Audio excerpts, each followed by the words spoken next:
Hello everyone, I hope you're doing well. Today I've got a really special video for you because I'm going to be answering all of your burning questions about life in rural Italy. You've sent in some great questions and I'm going to be covering everything from navigating the healthcare system to the famous €1 houses and how I fund my lifestyle here.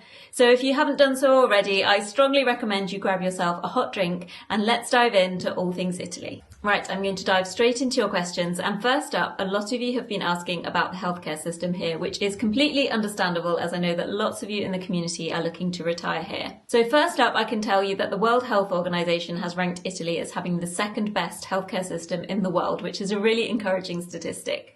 It's a mixture of both public and private systems. So if you're eligible to register for the National Health Service, that means that things like doctor's visits are free, but there are some things that you have to pay for, such as specialist visits or to have lab tests. If you're looking to use the National Health Service in Italy and you're from a non-EU country, then you may find that you have to pay for your tessera sanitaria, which is the card you get given to access health services. Now, the cost of this really depends on what your income is, but it's usually around €2,000. Obviously, it goes without saying that you should do your own research as well because things could change at any moment. Although I live in the countryside, I'm really lucky that there are 3 big hospitals within a 30 to 40 minute drive from where I live. There's also a minor injuries unit about 5 minutes away, which I've had to use on a couple of occasions, and I cannot fault the service that I receive. I also am able to get a same-day appointment with my doctor. Of course, in urban areas, those waiting times are bound to increase, but for now, I'm very lucky in that regard. You do also get to choose your doctor here, which is slightly different from England, so you tend to see the same person every single time, which allows you to build a much more personal relationship. As far as what I do to fund my lifestyle, I do have a full-time job, so I work Monday to Friday, 9 till 6 p.m. And I can't talk too much about the projects I'm working on specifically at the moment because of confidentiality, but I can tell you how I got to this point. When I first decided I didn't want to live in England anymore, I was working as an education manager in a men's Category C prison. So although I wasn't a uniformed member of staff, it was definitely a role that I had to carry out face to face. So I set myself a goal for that year to find a project in the field of prison reform that I could carry out remotely. I managed to find a freelance role which involved trying to improve access to pastoral support for prisoners that weren't religious.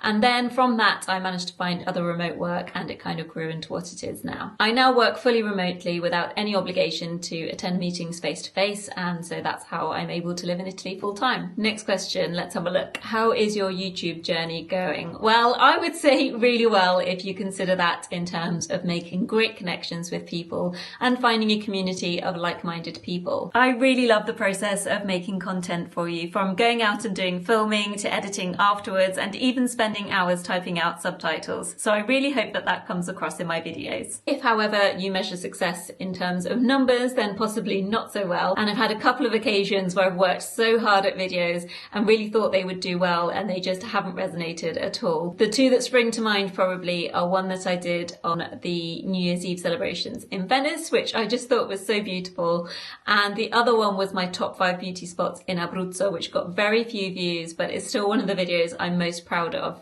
And that actually leads on to another question that somebody asked me about my top 3 places in Abruzzo. So I'm going to link those videos here for you to check out. But I would definitely say number 1, Campo Imperatore, which is an alpine plain, which is just truly magnificent. It doesn't look like it belongs in Abruzzo at all. And the scenery and nature is just outstanding. So definitely a must visit. And you can grill your own arrosticini there. Secondly, I would probably say Rocca Calascio, which is the ruins of an old castle, which has incredible views up in the mountains. And it's a really nice borgo. It's very pretty and there's lots of nice places to eat. And then third, it's a tough one, but I would say the area around the Eremo di San Domenico, which has got beautiful crystal clear lakes and you've just got deer roaming around freely. It's really a magical experience for anyone visiting Abruzzo. Someone has asked what the worst things I've had to deal with since moving here. I would say that I've been lucky enough to avoid a lot of the bureaucratic nightmares that expats normally experience due to the fact that I was born in Italy, so I already had citizenship. I also spoke Italian, which is a big bonus. So I guess the things that were difficult for me were mainly practical things. I remember feeling a little bit overwhelmed when I first got here and realised how much work there was to do to look after the land, especially from springtime onwards, where I would have to get up very early in the morning to deal with everything before I started work for the day. So aside from that, it's mainly just minor inconveniences like the roads being so terrible here. Now, I thought back in England, where I lived in the countryside, the potholes were bad, but here it's another level, I promise you. Now, it's nice that there's hardly any traffic where I am. Obviously, as you go towards Pescara, that's an entirely different story. But the quality of the roads is so bad, and I've gone through so many tyres since I got here. The other thing I don't particularly enjoy, but again, it's so minor, is that the television isn't as good as it was in England, in that they don't really produce as many high quality dramas. And don't get me started on all of the dancing girls on the quiz shows. I am still gobsmacked that in 2025 they still have Miss Italy. And generally I would say that's a reflection of the fact that there is much more importance placed on physical attributes and physical beauty here in Italy. Okay, next up. Hi Isabella, my partner and I are looking to move to Abruzzo sometime this year. We will be looking for a property similar to yours. Are there many properties like that available? Yes, there are lots of properties like mine available in this region. The main problem being that either they're not advertised online or that the photographs are so terrible that you don't really get a feel for what the property is like. What I did to start my search was used a website called Idealista, which I'll link below. And then I filtered by detached houses with land and started my search from there. If I get the chance, I will definitely paste the links of some similar properties in the description box below. I'm a Portuguese citizen, and being part of the EU, can I just get residency by registering at the Comune and having a home, or do I still have to qualify and meet certain requirements?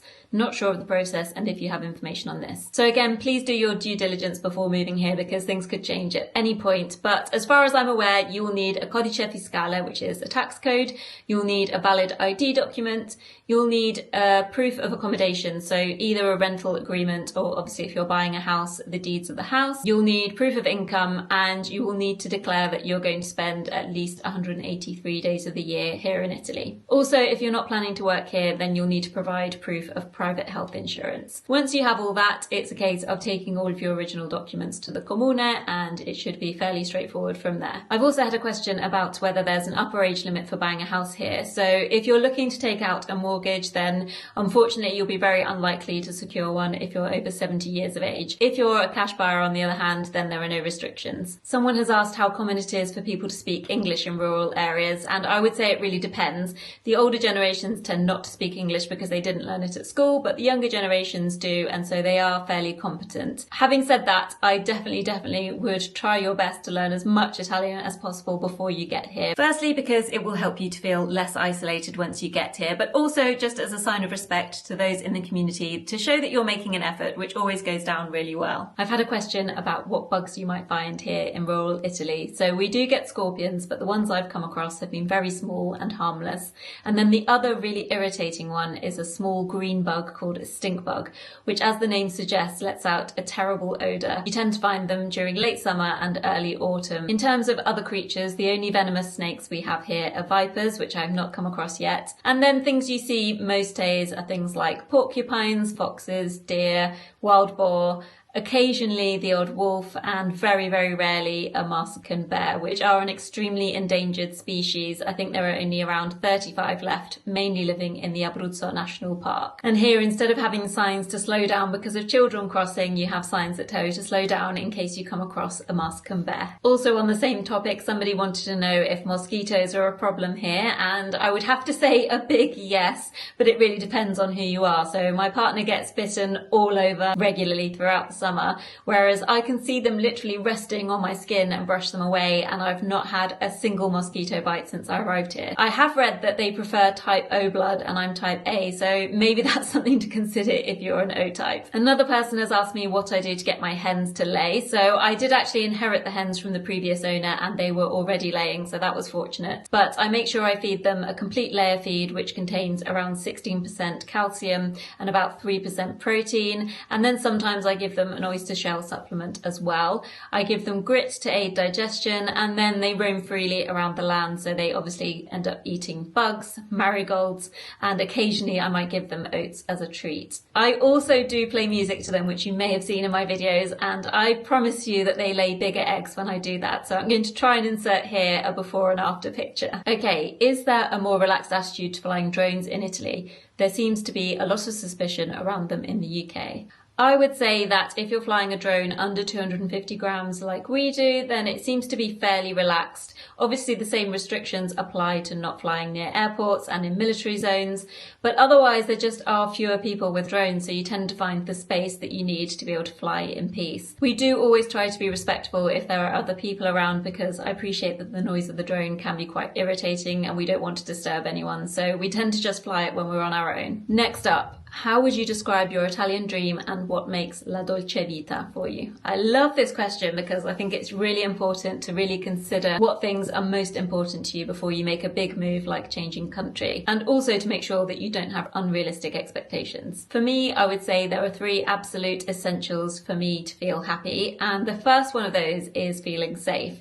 Now, I know that's something that a lot of people take for granted, and maybe it sounds a little bit silly, but if you've ever experienced not feeling safe, whether that's in your home or in your workplace, like I did in the prison, I feel like it's such a luxury to feel safe in your own home, and it's definitely something we should appreciate every single day. Number 2 for me would be meaningful connections. So I've never been someone that's had a really wide group of friends, but I think it's so important to have those few people that really understand you, accept you for all your eccentricities, and believe me, I have many. I strongly believe that the people around you really should reflect your own personal values, and that can be hard to find, so once you do, it's definitely something you should treasure. And lastly for me, I would say it has to be good food, and I love living in Italy because there's such respect here for nature, for your surroundings, and for seasonality without really overcomplicating things. La dolce vita for me is really appreciating the small moments, taking time to slow down and go for a leisurely walk, or enjoying an exquisite coffee, spending time with the people that you love, and really living life with passion, being enthusiastic about things, and making sure that you indulge in activities that really feed your soul. I like to really take the time to appreciate the beauty in my surroundings, and I never stop being grateful for where I am now. As I've mentioned in previous videos, I would love to hold events like picnics in the olive grove, and also one day I would love to reduce my work hours to part-time so that I could spend more time with you creating content for YouTube. That dream's still quite a long way off though. Do you have any €1 properties in Abruzzo? And if yes, what are the clauses you have to abide by? So the answer is yes, we do, and they are in the province of L'Aquila in a place called Prato la Peligna. Now, unlike a lot of the €1 schemes which are designed to bring back life to dying towns, Prato la Peligna is actually quite a bustling town with lots of cafes, restaurants, bakeries, and a train station with regular links to Rome. There are around 35 €1 houses for sale at the moment, which you can find on the municipality's website. I will try and link that for you below. And all you need to do to register your interest is to fill in a form and send it off. Once you've chosen your €1 house, you then have 2 months to sign the contract, a further 6 months to submit your plans for restoration, and then you have 3 years in total to complete all of the restoration works. Having said it's a €1 scheme, there are of course other costs to consider. So you'll need to pay a €200 deposit, which you won't get back if you pull out of the final sale. Then you'll have to pay a notary fee and also pay for someone to draw up the restoration plans and pay for the restoration itself. There are quite a range of properties available, from ones that need very little work to ones that need a new roof and major reconstruction. If you're particularly interested in the €1 houses and would like me to do a full video on them, then please drop a euro sign in the comments. Also, I know a few of you have mentioned that you're looking at properties in Sicily. So one of my friends over at Tales from Tuscany recently told me about a scheme which is similar to the €1 scheme, but without all of the restrictions. So I'm going to leave the link to her channel below and you can investigate that a little bit further if you're interested. Okay, next question. What part of Italy are your family from, and did this influence your decision to move back? I was born in Benevento in the south of Italy, and most of my family still lives in the province of Avellino. It just so happened that the majority of properties on my shortlist were in Abruzzo, but that's not to say I would never live in the south, because I absolutely love it there. It's full of larger than life characters, the sense of humour is wonderful, the cuisine and the climate are outstanding, and the communities are very close knit, so never say never. Hi Bella, your videos are inspiring me, thank you so much, and I too have Italian origins. Would you be prepared to say which is your nearest larger city by any chance? Absolutely. So I live in the province of Pescara, but I'm actually closer to the city of Chieti. There's quite a big difference between the two. I would say Chieti is more of a historic place with lots of museums and cobbled streets, and it's very pretty. And then Pescara is a lot more urban and modern and is of course by the seaside. So I feel like I have everything I need in quite close proximity, and if I ever need a break from the countryside, which so far hasn't happened at all, then I know exactly where to go. Right, I think that covers everything, but feel free to leave any other questions you have in the comments. Thank you so much for everyone that sent in a question for me today, and I look forward to spending some more time with you soon. Bye bye.